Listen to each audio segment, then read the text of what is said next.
মহিয়সী নারী হজরত মরিয়ম আলাইহিস সালামের পুত্র হজরত ঈসা আলাইহিস সালাম যখন ৩০ বছর বয়সে পদার্পণ করলেন, জয়তুন বৃক্ষ থেকে জয়তুন সংগ্রহ করার জন্য একদা তিনি জেরুজালেমের হুহু এলাকায় তার মাতা সহ চলে এলেন। এরপর থেকে মহিয়সী নারী হজরত মরিয়ম আলাইহিস সালাম পুরোপুরি পর্দার আড়ালে জিকির আজগার আর ইবাদত বন্দিগিতে মশগুল হয়ে পড়লেন। একদিন দুপুরের সময় ইবাদতরত অবস্থায় হজরত ঈসা আলাইহিস সালামের নিকট আল্লাহ পাকের পবিত্র কালাম এসে পৌঁছল।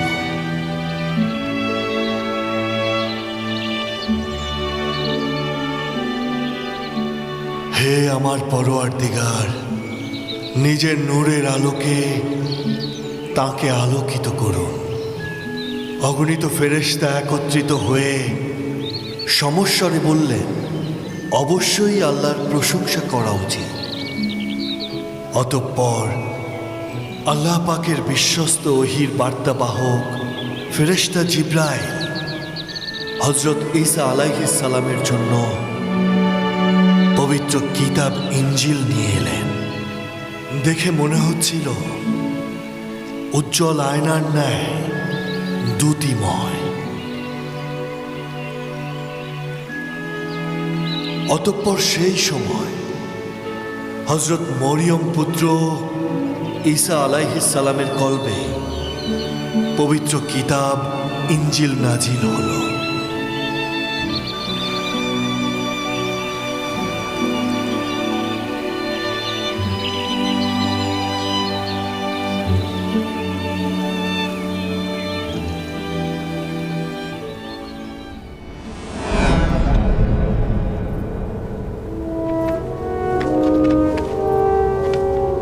রুহুল কুদ্দুস হজরত ঈসা আলাইহিস সালামকে জর্ডানের পূর্ব দিকের মরুভূমিতে নিয়ে গেলেন।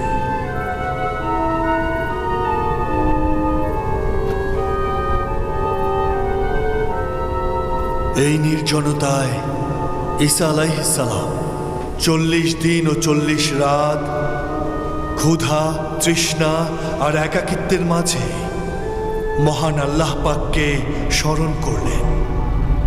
এই দিনগুলোতে তিনি দিনের বেলায় রোজা রাখতেন আর রাতের বেলায় মোনাজাতে মশগুল থাকতেন। মরুভূমিতে কৃষ্ণকালো রাতের আঁধার আর ঠান্ডা যেমন ছিল, তেমনি ইবলিশ বিভিন্ন ছদ্মবেশে হজরত মরিয়মের পাক পবিত্র পুত্র হজরত ঈসা আলাইহিস সালামকে ধোঁকা দেওয়ায় রত ছিল। একমাত্র খোদাই পারেন মোজেজা দেখাতে। তিনি সকল মোজেজার মালিক। রোগীদের শাফা কার কুদরতে? খোদার কুদরতে। অতঃপর হজরত ঈসা আলাইহিস সালাম প্রতিবার তাকে আল্লাহর পবিত্র কয়েকটি কালাম দ্বারা তাড়িয়ে দিচ্ছিলেন।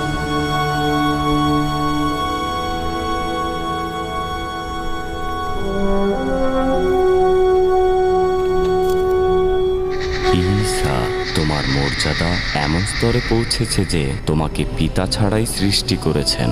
দূর হ, খোদার রহমত থেকে বিতাড়িত শয়তান, দূর হ। সেই পরীক্ষায় উত্তীর্ণ হয় যে কিনা আল্লাহ তাআলার মর্তবা বুঝতে পারে এবং নিজে পথ চলতে পারে।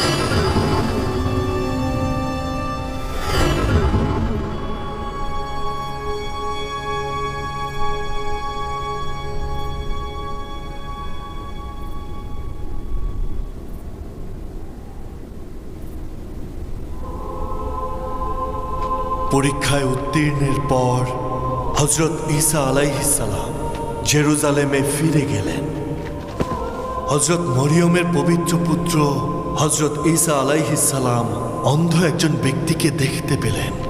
ওই অন্ধ ব্যক্তি হজরত ঈসা আলাইহিস সালামকে খোদার পয়গম্বর হিসেবে জানতেন। ওই ব্যক্তি হজরত ঈসা আলাইহিস সালামের নিকট তার চোখের জন্য শেফা চাইলেন।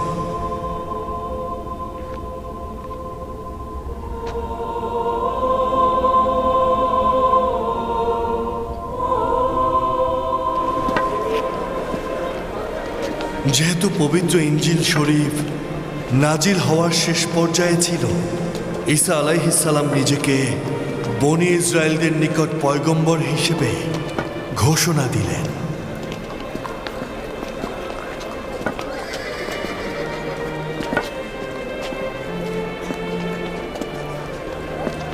হে ঈসা, ওই সুউচ্চ স্থানে উঠলে লোকজন আপনাকে ভালোভাবে দেখতে পাবে।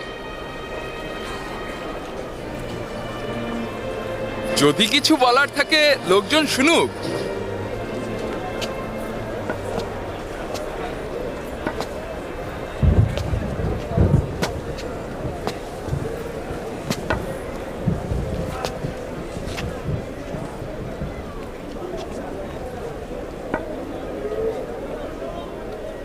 মহান পরওয়ারদিগার কি মোবারক, যিনি আশরাফুল মখলুকাতকে পবিত্র কাদামাটি থেকে সৃষ্টি করেছেন। মোবারক সেই মহান স্রষ্টাকে, যিনি এই আশরাফুল মখলুকাতকে নাফরমানির কারণে জান্নাতুল ফেরদৌস থেকে বিতাড়িত করেছিলেন। মোবারক সেই মহান স্রষ্টাকে, যিনি রহমতের অবারিত দ্বার বান্দাদের জন্য উন্মোচন করে দিয়েছেন এবং নিজের পয়গম্বরদেরকে বান্দাদের জন্য প্রেরণ করেছেন। মোবারক সেই মহান স্রষ্টাকে, যিনি নিজের বান্দাদের জন্য এই জমিন প্রদান করেছেন, যেমনভাবে পিতা হজরত ইব্রাহিম আলাইহিসসালাম এবং ওনার পুত্র হজরত ইসমাইল আলাইহিসসালামকে আবাদ করার প্রতিশ্রুতি দিয়েছিলেন। মোবারক সেই মহান স্রষ্টাকে, যিনি পবিত্র শরীয়তকে ওনার প্রিয় বান্দা হজরত মুসা কালিমুল্লাহর মাধ্যমে পাঠিয়েছেন, যেন ইবলিশ আমাদেরকে কখনো ধোঁকা দিতে না পারে, এবং তিনি আমাদেরকে পৃথিবীতে সকলের ওপরে স্থান দিয়েছেন। ভাইয়েরা, এখন আমরা কি করব যাতে করে আমাদের গুনার কারণে শাস্তি পেতে না হয়? এটা ঠিক যে আমি তোমাদের জন্য হিকমত নিয়ে এসেছি, যেন তোমাদের বিভিন্ন সমস্যার সমাধান করতে সক্ষম হই।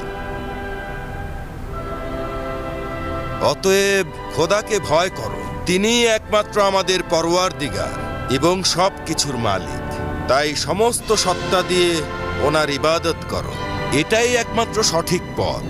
আমার কাছ থেকে তালিম নাও আর জেনে রাখো, যে কিনা একক ও অদ্বিতীয় খোদার সাথে শিরক করবে, আল্লাহ তাআলা তার জন্য বেহেশত হারাম করে দেবেন এবং তার স্থায়ী ঠিকানা হবে জাহান্নাম। ফিলিস্তিন 30 খ্রিস্টাব্দ। কে এটা কিনবে? ওটা দাও তো দেখি। জনাব, কিনবেন? না, আমরা এখানে যা ইচ্ছে কবুল করি না। খুব বেশি হ্যাঁ, দিচ্ছি। গুরুত্বপূর্ণ। না না, এত বেশি দিয়ে আমি নিব না ভাই, আপনি একটু কমাতে হবে। না না, আমি কমাতে পারবো না।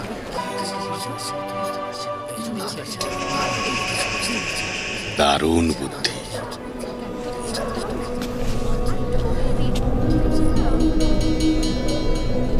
বাজার হলো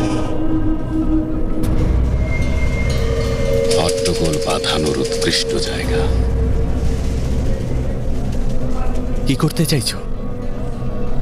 কতল করব। বাজারে হট্টগোল বেঁধে যাবে। বাজারের এই হট্টগোলের ফাঁকে ওই রোমান দখলদারদের ঝামেলায় ফেলে দেব। রোমানদের কতল করা ঠিক হবে না, তাও আবার ফিলাতেসের আগমনের দিনে। রুফোস এখনো পর্যন্ত আমাদের 40 জন ব্যক্তিকে কতল করেছে। ওর দিলে কোনো রহম নেই, এটি কি বুঝতে চাও না? ভয় পেও না, তার কন্যার পঙ্গুত্ব তাকে অসহায় করে দিয়েছে। এই রূপস আর সেই রূপস নেই। ইউসুফ, তুমি কি এখনো পর্যন্ত কোনো রোমানকে কতল করেছো? না। হজরত ইয়াহিয়াকে তারা কতল করেছে।